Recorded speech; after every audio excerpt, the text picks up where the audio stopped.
Donald Trump launching new unhinged attacks on special counsel Jack Smith, the prosecutor who's charged him with 31 federal crimes, including mishandling classified documents and obstruction of justice. Joining us now to discuss, Republican presidential candidate and former New Jersey Governor Chris Christie. And Governor, you served, as you well know, as U.S. Attorney for New Jersey. On his Truth Social website, Mr. Trump is now calling special counsel Jack Smith a, quote, deranged man who, quote, looks like a crackhead. Beyond the propriety of that, from a legal point of view, do statements like that affect the case?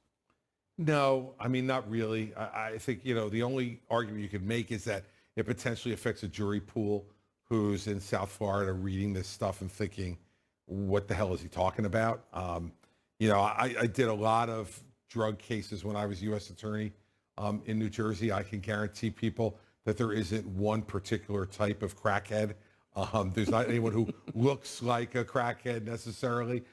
Look, this is just what makes Donald Trump an unacceptable nominee for our party, because he says things like this without any regard for truth or falsity, without any regard for the propriety of it. But even worse yet, what does that do to help anyone other than him?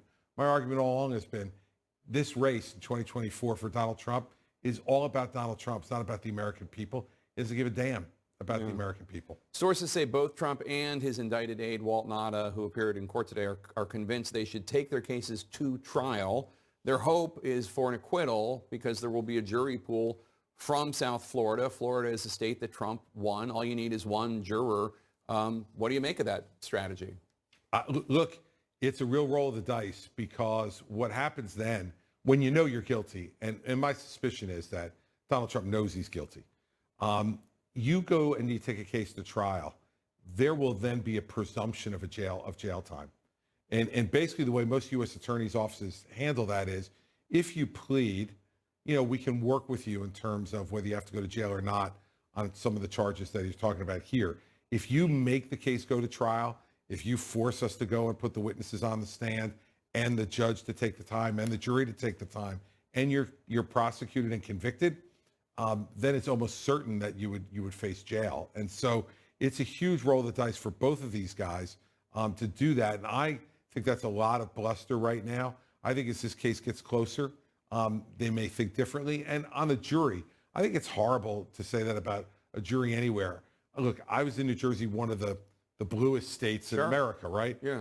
But I never found a jury, and we did 130 political corruption cases during my 7 years. I never found a jury, Jake, that was focused on politics. Because you weed them out during voir dire? Part of it. Yeah. But also part of it is when they take that oath and they sit in one of those grand federal courtrooms, I found that most citizens take that responsibility really seriously.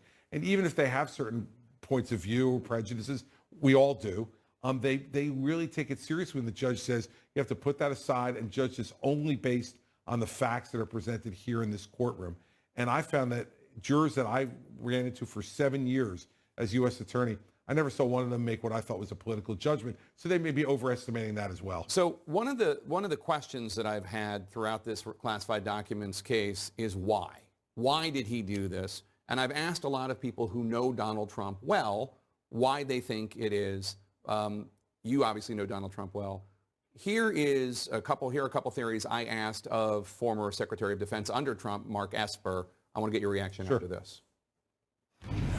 I've heard two different theories as to why he had these documents. One from Stephanie Grisham, who said he just likes, these are mine, and he's like a child with a toy. And one from Michael Cohen. He said he thought that Trump had these documents because he wanted to use them to further his own power or financial well-being in some way. Why do you think he held on to these documents and went to such lengths to stop them, to prevent them from being turned over to the government? Yeah, look, I think both theories could be true and likely are true to some extent. I have to admit, I was kind of surprised that Esper said that because the idea that he would use these secrets to further his own power or financial well-being is a shocking thing for him to think. What do you think? I think it was purely ego. I think, Jake, he could not and still cannot to this day deal with the fact that he's the only person outside the state of Delaware to ever lose to Joe Biden. And he wants to pretend he's still president. He takes these boxes with him. Like, He flies them up. They're in New Jersey now if he still had them. They'd be in New Jersey because they go on summer vacation with him. I mean, he wanted to continue to pretend he was president and show these things to people and say, look what I still have. Look what I still know. Oh, so it's all part of the kabuki about people telling him, oh, you're still president, you actually won, that whole Yes, absolutely. I think that's it. And I will tell you that I've seen him with, it's not the first time also with boxes of documents. In 2016, when I was campaigning with him, his body guy at the time, Keith Schiller, would have a box, a banker's box of documents that would go everywhere with him when he was campaigning. And whenever he got on the plane, he would put that box of documents right next to Donald Trump on the plane. He would open them. Now, those documents from Trump were from Trump Tower and were business related and also newspaper articles, whatever. And he wanted that box next to him immediately before we took off. So them talking about the beautiful mind documents Right. That the staff is talking about, that he was obsessed about it. There's an element to that as well. And I saw it going all the way back to 2016. I want to ask you about what's happening in Ukraine right now because you're running to be commander-in-chief, obviously, and your fellow Republican contender Mike Pence said on the Hugh Hewitt show yesterday that if Ukraine is defeated in the war, the U.S. will ultimately, he fears, have to send troops to fight Russia's further aggression. He seemed to be suggesting that Russia would go and the U.S. would need to defend fellow NATO allies, which is required by charter. Do you agree? Look, I don't think that's necessarily true. But what I do think is that this has huge geopolitical implications, Jake. We have to make sure that we send a very clear message, not only to Russia, but quite frankly, they're my third concern in this trifecta, China and Iran. China and Iran are both actively supporting Russia in this effort with both military hardware and cash to support Russia's effort in Ukraine. Those Iranian drones, for example. Iranian drones are killing civilians every week in Ukraine. And if we do not stand with Ukraine and help them to win this war, the message that it sends to Iran is they can do whatever they want to do in the Middle East, including vis-a-vis Israel. It will change the way Saudi Arabia has to conduct itself in the Middle East because of freeing Iran up to do these things. And China will be looking voraciously at Taiwan. This is already a proxy war with China and Iran. We have to win that proxy war. Quite frankly, Russia's my third concern in all this. If you're struggling with toe and nail fungus, try mixing the following remedy in a glass of water right before bedtime. Clinical researchers from the toenail fungus research study have achieved remarkable success